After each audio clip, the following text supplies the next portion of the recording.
Olá, gente, tudo bem? Sejam bem-vindos a mais essa videoaula do canal Caderno Digital de Saúde e Segurança do Trabalho. Eu sou a Michele Carneiro e hoje nós vamos dar continuidade à nossa aula que a gente está tendo de acidentes do trabalho.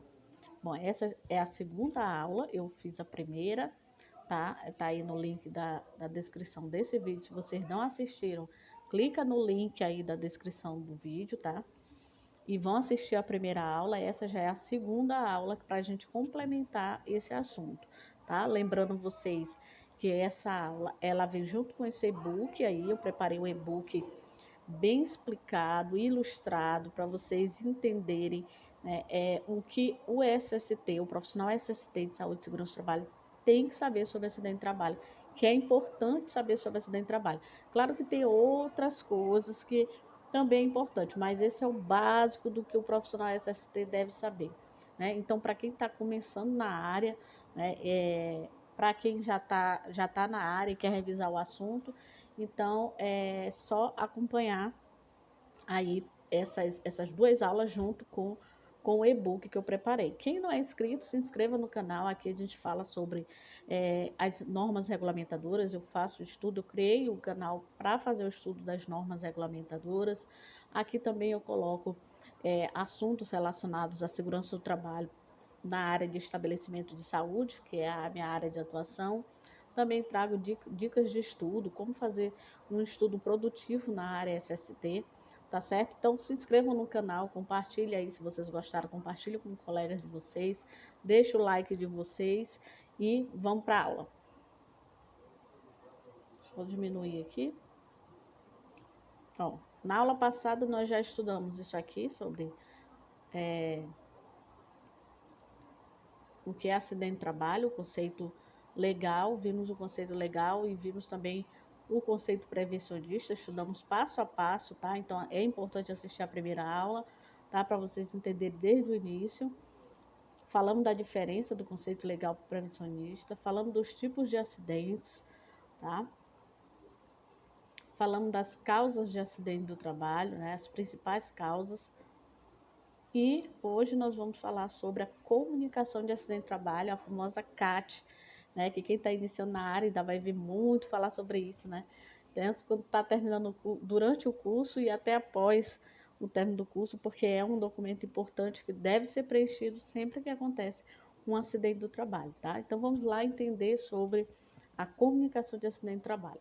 Primeiramente, o embasamento legal, né? O que a lei fala sobre a comunicação de acidente de trabalho, a gente encontra na Instrução Normativa número 45 de 2010. Lá aborda sobre a comunicação de acidente de trabalho em seus artigos 355 ao 360. O decreto também 3.048 de 99, em seu artigo 336, faz algumas determinações, e a Lei 8.213 de 91, que também aborda sobre a comunicação de acidente de trabalho em seus artigos 22 e 23.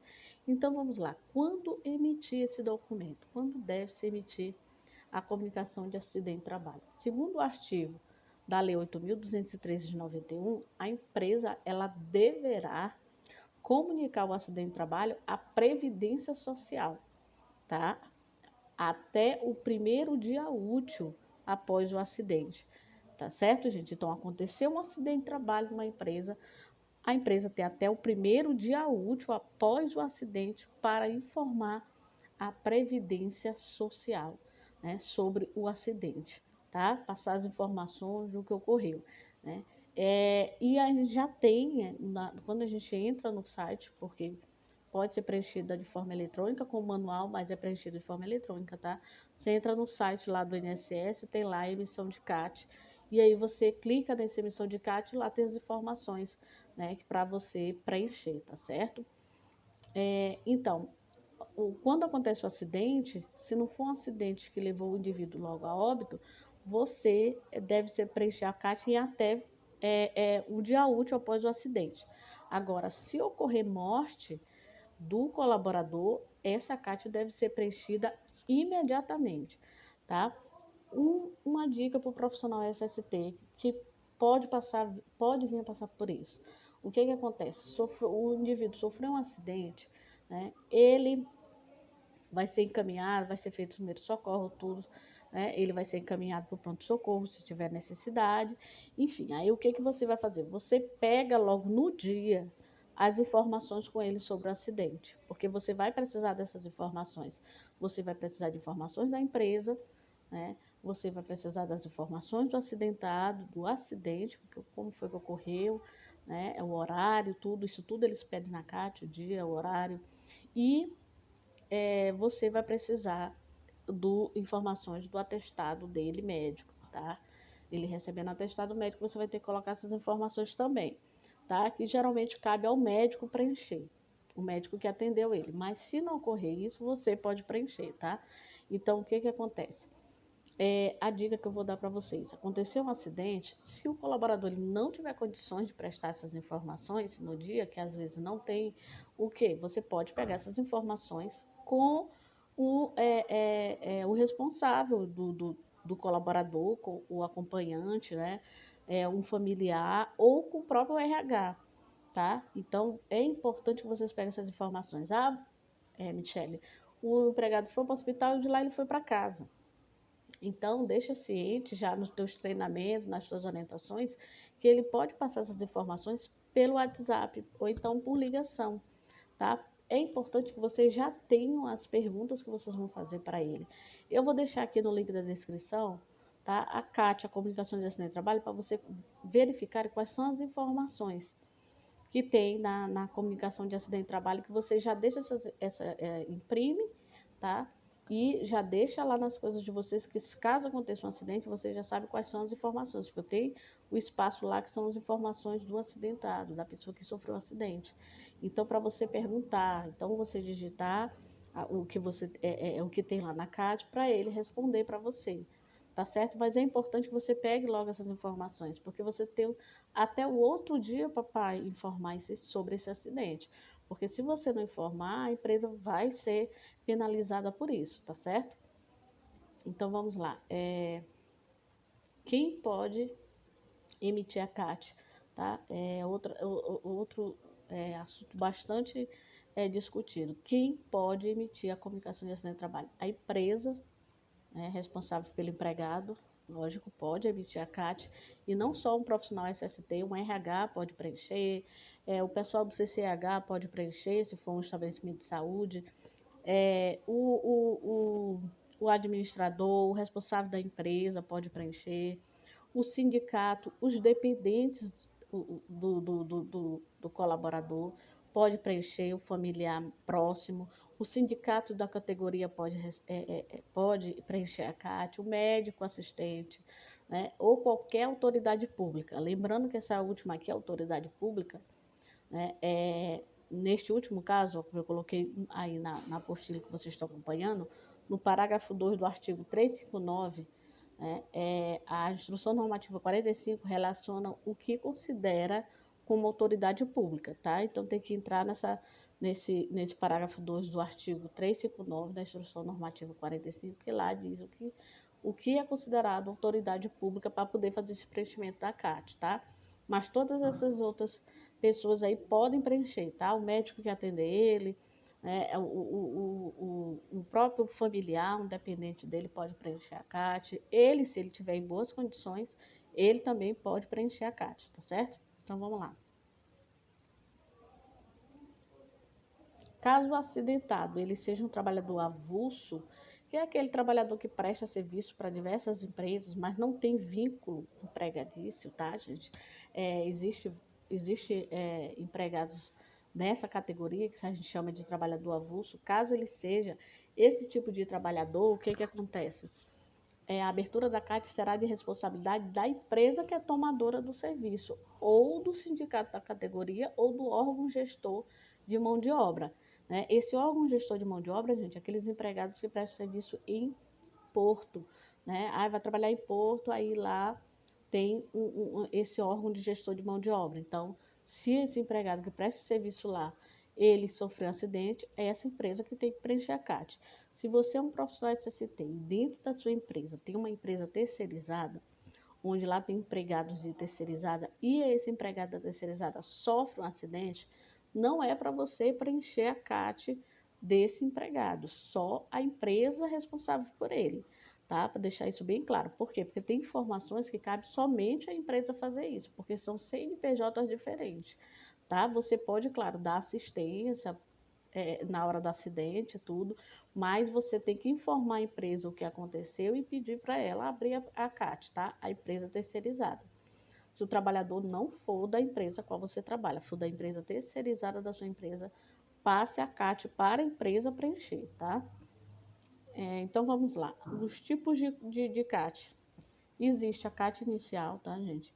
Que a CAT inicial é para comunicar um acidente típico, acidente comum, que a gente já viu lá na primeira aula, né? Os tipos de acidente. Acidente de trajeto, doença profissional ou doença do trabalho, um óbito de imediato, tá? O indivíduo sofreu um acidente e morreu. Aí você abre uma CAT inicial, tá? Porque o pessoal confunde muito com CAT de óbito. CAT de óbito é diferente, tá? CAT o indivíduo morreu naquele momento do acidente, a gente abre uma CAT inicial, tá? Depois vocês vão entender o que é CAT de óbito. Tem a CAT de reabertura, né? Aqui é quando há um agravamento, né? Agravou uma sequela de uma lesão, de um acidente de trabalho que já foi comunicado, aí você vai reabrir, tá? O indivíduo piorou, ele voltou para as atividades dele, mas acabou piorando tudo, então você vai reabrir a CAT. Por isso, mais uma dica, é importante.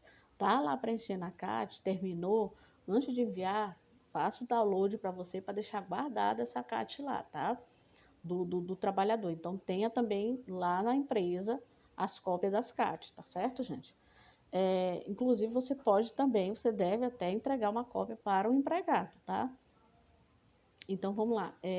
A CAT de reabertura é quando há um agravamento, né, ou sequela da lesão que foi de um acidente que ele já sofreu lá na empresa, que foi aberta a CAT inicial. Aí você vai lá e vai marcar. Na hora que você vai abrir a CAT, vai perguntar lá, é CAT inicial, é CAT de reabertura?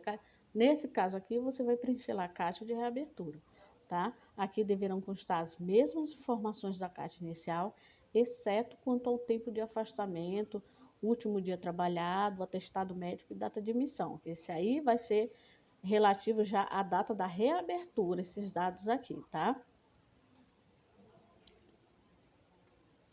Vamos lá. A CAT de comunicação de óbito é aquele falecimento decorrente de um acidente ou doença profissional ou do trabalho devido ao agravamento comunicado anteriormente na CAT inicial. Ele sofreu um acidente, foi para o hospital, né? E ele não morreu de imediato, passou por todo o tratamento e tal, o atendimento médico, mas infelizmente ele veio a óbito, mas não foi de imediato. Então você vai abrir uma CAT de comunicação de óbito, tá? É dessa forma. A CAT de óbito é diferente da CAT lá inicial, quando o indivíduo morre de imediato, tá? Se ele morrer de imediato, lembrando novamente, é CAT inicial. Mas se ele morreu devido ao agravamento do acidente e tal, e ele morreu depois, é CAT de óbito, de comunicação de óbito, tá? E tem CAT em caso de doença. Ah, Michele, doença é diferente de acidente. Não, a gente já estudou na aula passada que doença profissional ou doença do trabalho é considerado um tipo de acidente, tá? Então, em doença também se abre CAT? Abre. Se o trabalhador vier adoecer no ambiente de trabalho, certo? É considerado também, no ambiente de trabalho, é considerado um acidente de trabalho, você vai ter que preencher a CAT dele. Ah, Michele, mas o dia do acidente, como é que eu vou colocar o dia? Como é que eu vou saber o dia que ele sofreu, que ele começou a adoecer? Tá? Você vai colocar a data lá de início da incapacidade laborativa, quando ele iniciou que ele não podia mais trabalhar. É essa data que você vai colocar lá, tá? Para comunicação de acidente.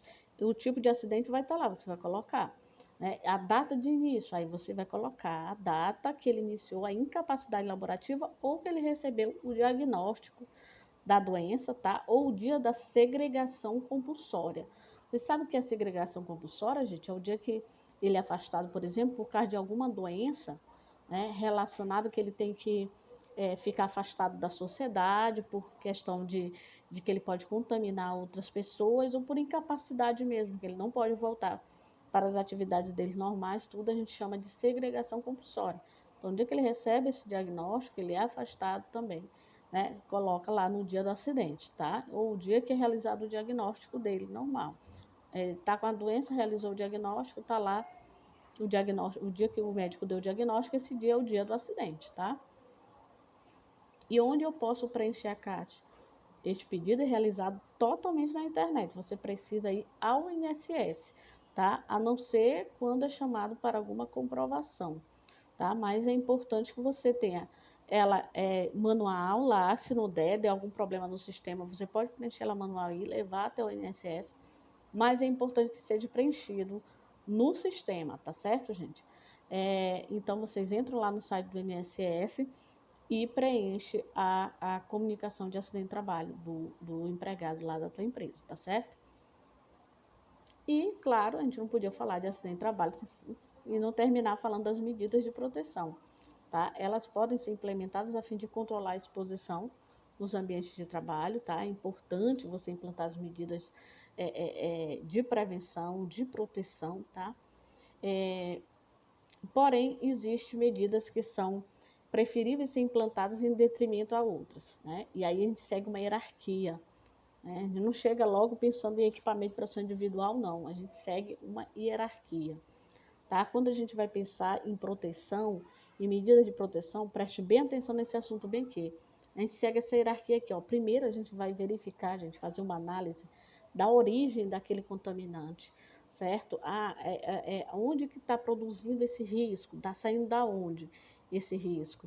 É ali na fonte, você vai pensar primeiro na fonte. Eu posso fazer algo na fonte, eu posso eliminar essa fonte para que esse risco não ocorra mais no ambiente de trabalho? Às vezes dá e outras vezes não dá. Às vezes é um contaminante, uma substância química, e você pode substituir ela por outra menos tóxica, né? Ou que agrida menos a saúde do trabalhador. Ok, ótimo, pode substituir, pode, mas às vezes não dá. Quando não dá, você vai pensar em algo no percurso, né? Que é no ambiente e fica entre a fonte e o receptor. O que, que você pode fazer nesse percurso entre a fonte e o receptor? Né? Se for um ruído, por exemplo, a máquina está produzindo ruído, será que eu não posso botar uma barreira acústica para que esse ruído, quando ele chega até essa barreira acústica, ela absorva essas ondas sonoras e mesmo que passe, mas chegue com uma menor intensidade até o colaborador, certo? Uma intensidade que não prejudique a sua audição. Então, você está fazendo algo ali no ambiente, no meio. Não dá para fazer nada no meio, aí é que você vai pensar no que você pode fazer no receptor, que no caso são os trabalhadores, né? O que, que eu posso fazer em relação aos trabalhadores, certo? Então, não é pensar logo em EPI. Então, nos trabalhadores, você pode pensar agora. Agora sim, você pode pensar em equipamento de proteção individual, mas você pode pensar também nos treinamentos, na conscientização sobre o risco, na questão dos exames que ele tem que fazer, de acompanhamento, exame periódico, tá? Para acompanhar como é que está a saúde. Isso tudo são medidas no trabalhador, tá? Que você pode fazer além, claro, do uso do equipamento de proteção individual. Então, gente, eu encerro por aqui a nossa aula, tá? Eu espero que vocês tenham gostado dessas duas aulinhas sobre esse assunto. Eu preparei esse e-book aí bem detalhado para vocês, ilustrado, tá? Para que vocês possam estudar da melhor forma para memorizar, porque a imagem também ajuda a gente a memorizar. E esse canal ele é voltado para esse tipo de metodologia, tá? Esse tipo de metodologia que eu uso em sala de aula, que eu uso, né, nas minhas aulas EAD também. Então, eu vou trazer aqui também para o canal. Sempre trouxer um assunto assim, que ele é bem complexo, eu elaboro um e-book e a gente faz um estudo junto. Tá certo? Então, se vocês gostaram, deixa o like de vocês, tá? Compartilhe com colegas de vocês. E se não se inscreveram no canal, se inscrevam no canal, tá? Então, até uma próxima aula.